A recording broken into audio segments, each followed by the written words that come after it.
बिस्मिल्लाहिर्रहमानिर्रहीम, अस्सलाम वालेकुम। सबसे पहले मेरे तमाम व्यूवर्स को एडवांस में दिली ईद मुबारक। खीर तो आपने बहुत सी खाई होंगी, लेकिन इस रबड़ी खीर का क्रीमी टेक्सचर और ज़ाफ़रानी टेस्ट आपके घर वालों और मेहमानों को तारीफ़ करने पर मजबूर कर देगा। बहुत ही मज़ेदार बनती है और बनाना भी बहुत ही आसान है।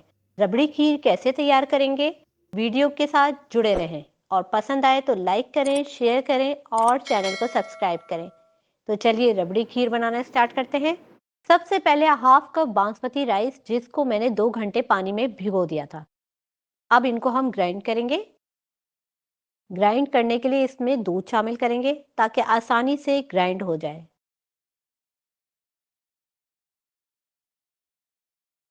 ग्राइंड होने के बाद देखें, चावलों का पेस्ट इस तरह से बन चुका है। अच्छी तरह से इसको ग्राइंड कर लेना है जितना आपसे हो सकता है। देखें, इसका इस तरह से टेक्सचर आना चाहिए। यहाँ मैंने 3 लीटर दूध पहले से ही बॉईल करने के लिए रख दिया था। नॉर्मल दूध मैंने लिया है, आप चाहें तो टेट्रा पैक भी इस्तेमाल कर सकते हैं। इसमें बासमती चावल का पेस्ट शामिल कर देंगे जो हमने पहले ग्राइंड किया था, ताकि दूध पकने के साथ साथ ये भी पकता रहे और दूध के टेक्सचर को गाढ़ा करने में मदद भी देगा ये।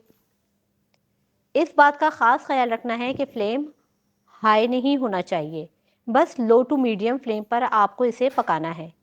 अगर हाई फ्लेम पर आप पकाएंगे तो नीचे से लगने के साथ साथ टेस्ट भी खराब हो जाएगा। तो यहाँ पर सबके सब्र का इम्तिहान होता है।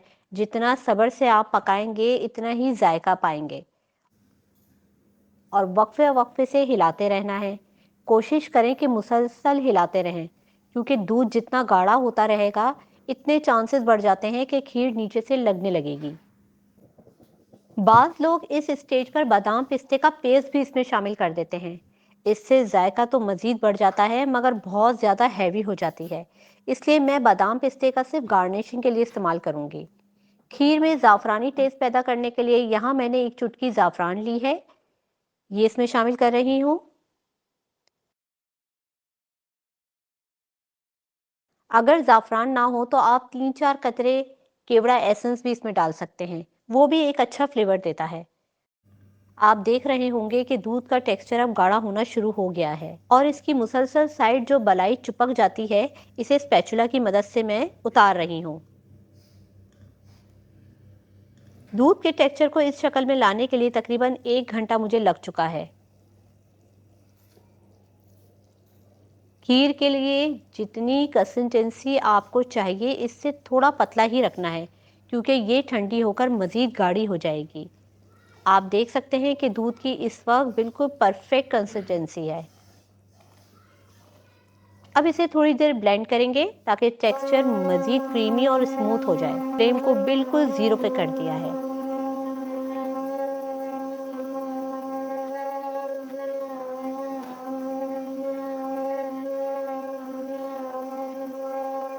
एक मिनट इसे ब्लेंड करेंगे।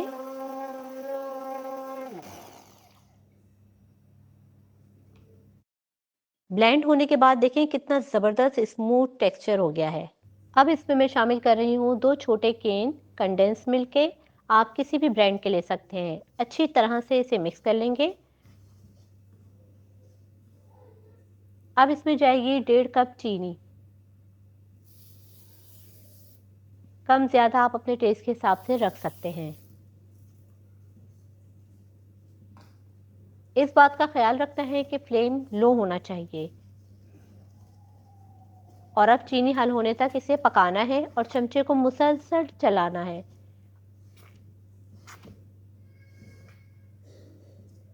और जो साइडों में चिपक जाता है इसे भी वक्तन फवक्तन हटाते रहना है।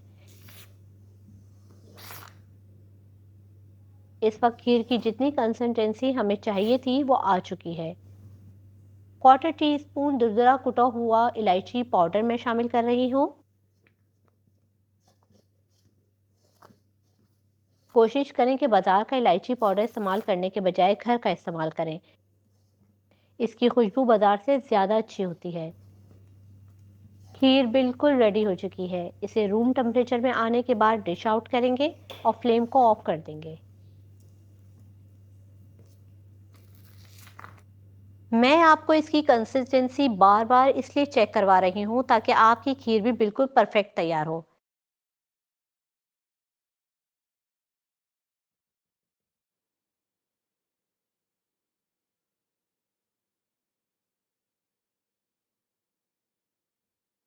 घर के इलायची पाउडर शामिल करने के बाद जो खुशबू खीर से उठ रही है वो बहुत ज़बरदस्त है।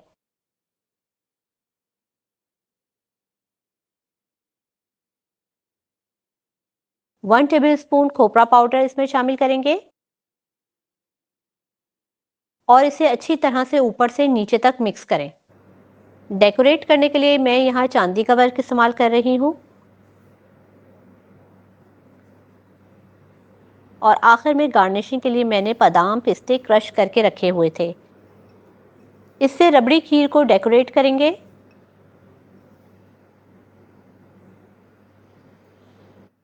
हस्बे ज़रूरत आप इसमें शामिल कर सकते हैं। ज़्यादा खाने हो तो ज़्यादा भी शामिल कर सकते हैं। तो लीजिए जनाब, ज़बरदस्त किस्म की रबड़ी खीर बिल्कुल तैयार है। सर्व करने से पहले इसे आप फ्रिज में रखकर ठंडा करें और फिर मेहमानों को सर्व करें और फिर इस खीर का जादू देखें। नाकदीन भी आपकी तारीफ करने पर मजबूर हो जाएंगे। तो इस मीठी ईद पर इस रेसिपी को ज़रूर ट्राई करें और कमेंट बॉक्स में मुझे ज़रूर कमेंट करके बताइएगा कि आपको ये रेसिपी कैसी लगी। रेसिपी पसंद आए तो अपने फ्रेंड्स एंड फैमिली मेंबर्स में ज़रूर शेयर करें। अफशा के दस्तरखान से अफशा को दीजिए इजाज़त। फिर हाजिर होंगी मज़ेदार सी रेसिपी के साथ। फी अमानिल्लाह।